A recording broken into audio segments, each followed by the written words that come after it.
Welcome back. This is Her Standards, the show that sets the tone for gender equality and women empowerment conversations. My name is Queen Tambori. My friends call me Queen, and I don't have a problem with that. Today, you look like one, just so you know. Thank you so much. Today we are talking about reproductive and sexual health for young people. The age is probably 18 to 35 years, but then the discussion is overrunning and we're talking about reproductive and sexual health for young people in general. I want to read some statistics that show that 500,000 abortions happen in Kenya every year. Now, the unsafe abortions mostly affect teenage girls. There's also evidence that adolescents are particularly vulnerable to severe complications from clandestine unsafe abortions. I know this is information that is not new to you. Yeah, not new. Someone else also wrote, did a study and say that Kenyans are getting abortions, yet abortion is still illegal. Yes. So when you pick it up from there, ladies, what do you think about the fact that it's like something is happening and we want to assume that it is not happening? What is your take? Do you think it is okay for us to legalize abortion in Kenya? I know that's a very difficult discussion. And yeah. Ruth will probably get more letters depending on how you respond to this. How do we address this issue? It's a very tricky one. How do we balance it? Are you aware that when the 2010 Constitution was being written, the bone of contention in the 2010 Constitution, where the 2010 Constitution was going to fall apart, was the question of abortion. Yeah. Let me tell you, the civil society, the churches, especially civil society, the faith-based civil society organizations, it was a battle between civil society versus the church, where the civil society was saying, this is the reality. The reality is that girls are getting pregnant. There are illegal clinics that are that exist, that procure abortion. Some of them are even operated by persons within government, you know. Some of them are being run by doctors that are renowned. Yeah. Respectable doctors who, when the question of abortion comes up and they are called to interviews, they say no to abortion, but they secretly run abortion clinics.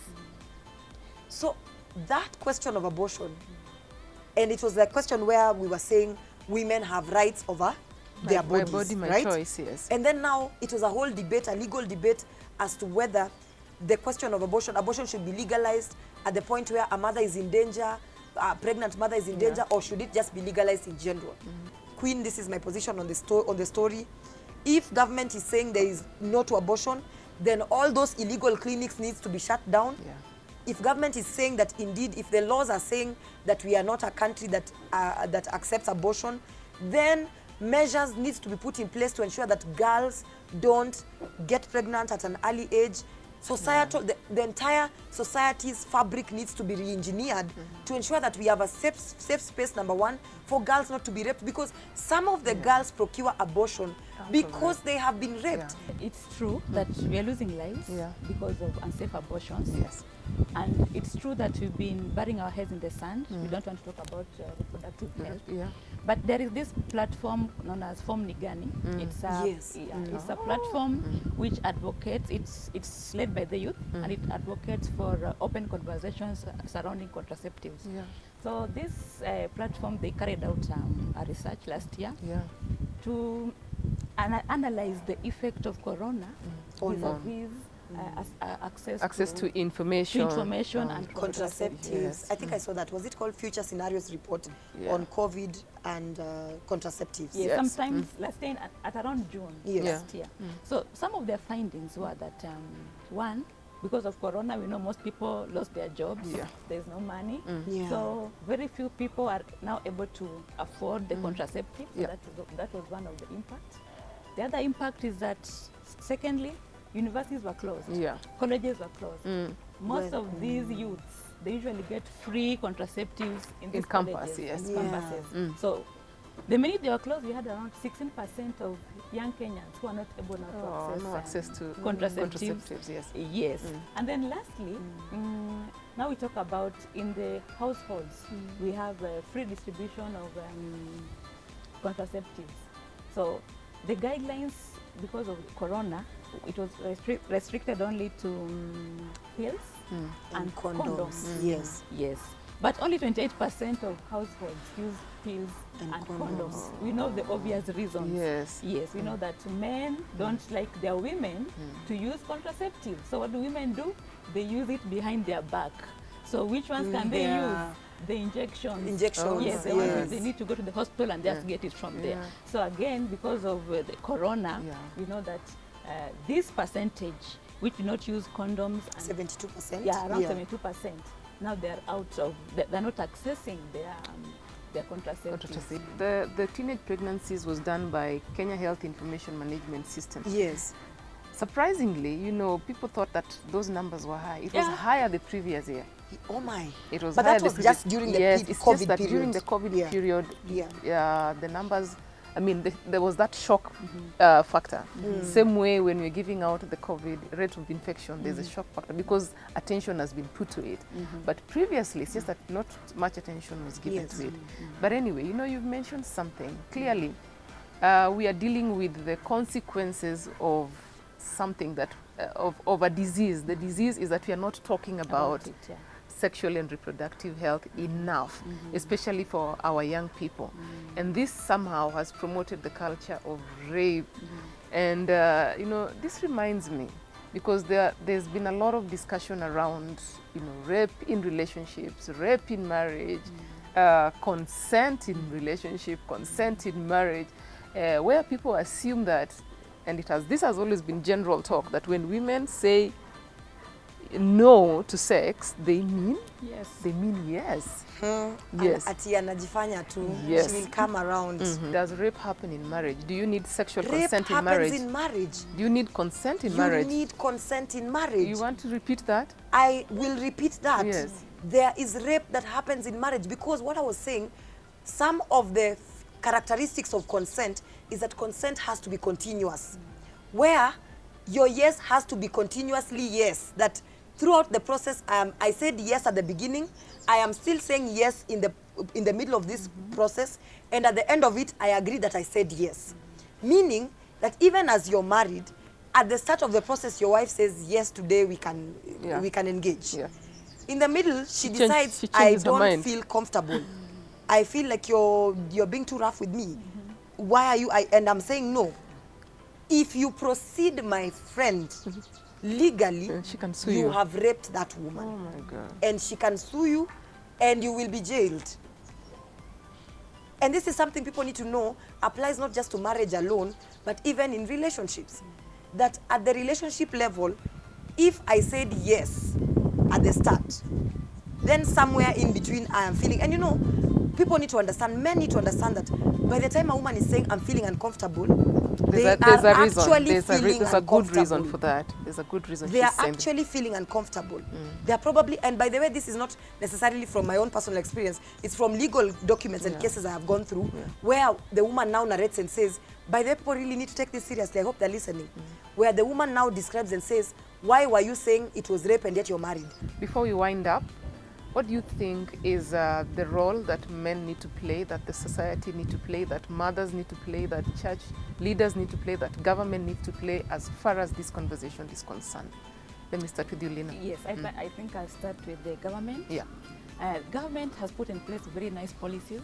It has committed to support this access to contraceptives for the youth. The problem is the implementation. So I think that is an area that the government needs to work on. From the society, it's high time they had open discussion about sex education and accept that age-appropriate sex education is what our kids need.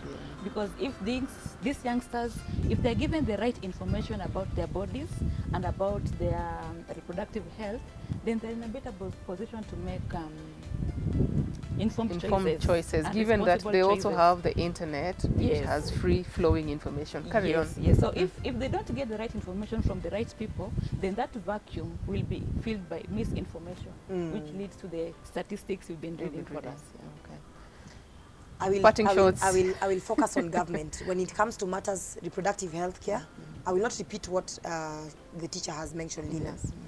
What I will say is there are different levels of government, and I will focus mostly on mashinani, because it is in mashinani areas where the rape cases are very high.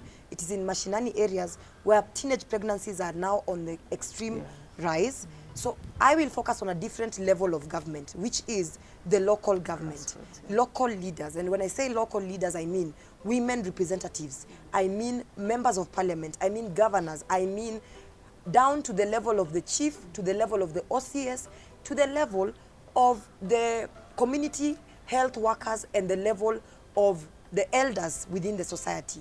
That number one, there needs to be a universal rule in this country that should be, the president needs to declare the following things. That number one, there is no negotiation with rapists. It does not matter who you are. The president needs to issue a public statement that says, I, as Uhuru Muigai Kenyatta, do hereby state that there will be no negotiation with rapists, no negotiation with sexual offenders. Yeah? And that message needs to be carried across to not just words of mouth, but actual policy that is developed by women representatives, developed by governors, and not actual policies. You know, there is a policy. The president actually, I think, issued that statement. Yeah. He might not have said there is no negotiation with rapists, but he said something to that effect. But women reps need to come up and say, in my county, we shall not negotiate with rapists. And they say that if a rape case happens, refer it first of all to me before you take it anywhere else. Policies, women reps, and for me, this is what I intend to do for Vihiga County, that I will put in place structures. Some of those structures involve, for instance, coming up with a reporting desks specifically for sexual violence, sexual reproductive health care issues, reporting desks, where these reporting desks will be manned by mature women who have been trained on how to handle rape victims. We begin there. And they will, because the thing is, a lot gets lost at the reporting stage. A girl is raped, she goes to a police station, the police officer starts laughing at her, looks at how she's dressed and tells her, kwanza ulikuwa umevaa aje? Even recommends that enda uoge, you know. So special desks, basically policy. When it comes to matters reproductive health care, personally, and it's a challenge to other women reps, and my woman rep is doing nothing about it, I will ensure that, and this is what should be adopted across board, that we have education on reproductive health care, consistent education to the girl child, to the mothers, the one that is all inclusive of the entire society. To the men in the society, be father figures to these girls. Once they undergo rape cases, once they become pregnant, or early pregnancies, teenage mothers, basically, embrace back these girls to your families. The question of kicking out girls after they have gotten pregnant does not make sense at all. It's your daughter. At the end of the day, you should be happy you are a grandfather, you know. I'm saying if it happens. I'm not saying to entertain it, but if it happens, I hate to stop be you. A grandfather. I hate to stop you. Yes. But basically, there's a lot that needs to be done. But for me, my focus is on government and men in the society. Thank you so much, ladies. I have had a good time discussing this difficult discussion on sexual and reproductive health, breaking the silence. We call it breaking the culture of silence, because it is very difficult to have. Now, on her standards, we promote women, we encourage them, we influence them, and we also like people to know what they are doing. And I think in this day and age, you have to be on social media. Yes. And that is one thing that we do for our guests. So kindly face the camera. Okay, and tell us where we can find you, where we can know more about your political aspirations and what you're doing in your youth and women advocacy. First of all, I am found on Facebook as Ruth Ambogo. There's a Facebook page for Ruth Ambogo for Women Rep Vihiga County 2022. I'm on Twitter at Ruth Ambogo. I'm on Instagram at Ambogo Ruth. I am on LinkedIn, Ruth Ambogo. I'm very consistent with my brand, yeah? I am on YouTube at Ruth Ambogo. And if you Google me, Ruth Ambogo, you'll find stories about my life. You'll find links of things that have been done, things I've done, and what I've been able to achieve so far. And you will learn more about me, so let's link up. You can drop me a DM. I'm on TikTok. You're on TikTok? Yes. Girl. I'm on TikTok at Ruth Ambogo. I make a few. I'm yet to get the hang of it, but yeah. And Queen, you have not told us if we get the phone calls, what do we do? No, we'll deal with that. I'm hoping my producer will tell me what to do with the phone calls. Sawa, in a sawa. short while. Thank you so much for this platform. You're welcome, Lina. Yes, so you can find me on Facebook. I am Lina Anyango. LinkedIn at Lina Anyango, and Twitter at LYH Lina Anyango. Interesting. Shout out to your students. I mean, this is an opportunity. Say hi, say something. Oh, nice. My students, my wonderful students at Regi School Runda, I love you so much. I like that at Regi School, both girls and boys look at STEM the same way. Girls don't feel that they are lesser students than boys as far as STEM is concerned. I miss you. I'm looking forward to the next term. Thank you so much, ladies. Salamu kwa watu wangu wa Vihiga. Okay, tuma salamu. Ruth, tuma salamu. My wonderful voters to be the ones who love me. You know what they call me? They call me Mkana Masa, Mkana a girl Masa. who is Masa. Okay. And some of them call me Malisafi. Hey. The youth call me Malisafi. So to my wonderful voters, tupatane 2022. Tubadilishe maneno. Well, we have to end it. Clearly, we have to end. We hate to end it, but I mean, everything that has a beginning must have an end. This has been Her Standards, and today we were talking about sexual and reproductive health for young people. We've had an amazing time. And as usual, we always say this discussion doesn't have to end here. There's still so much we haven't touched. We barely scratched the surface. Let's meet up on social media. Find us at KTN Home across all platforms, or you can talk to me directly at Queenie Mbori on Facebook, Instagram, and Queenie Saina on Twitter, or you can connect with me on LinkedIn at Quinta Mbori. The hashtag to use is Her Standards. It's been amazing having you. We do not take your company for granted. Till next time, see you next week, same time, same place. Bye for now.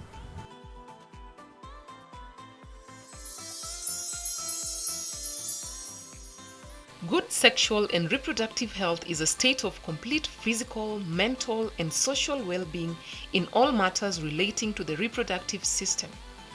Sexual and reproductive health is not only about physical well-being. It includes the right to healthy and respectful relationships, health services that are inclusive, safe and appropriate access to accurate information, effective and affordable methods of contraception, and access to timely support and services in relation to unplanned pregnancy. Young people are extremely vulnerable, often facing barriers to sexual and reproductive health information and care. When sexual and reproductive health needs are not met, individuals are deprived of the right to make crucial choices about their own bodies and futures, with a cascading impact on their families' welfare and future generations. And because women bear children and also often bear the responsibility for nurturing them, sexual and reproductive health and rights issues cannot be separated from gender equality. Having access to sexual and reproductive health services, quality information about maintaining a healthy lifestyle, and physical and mental health services can all help women achieve optimal health and well-being.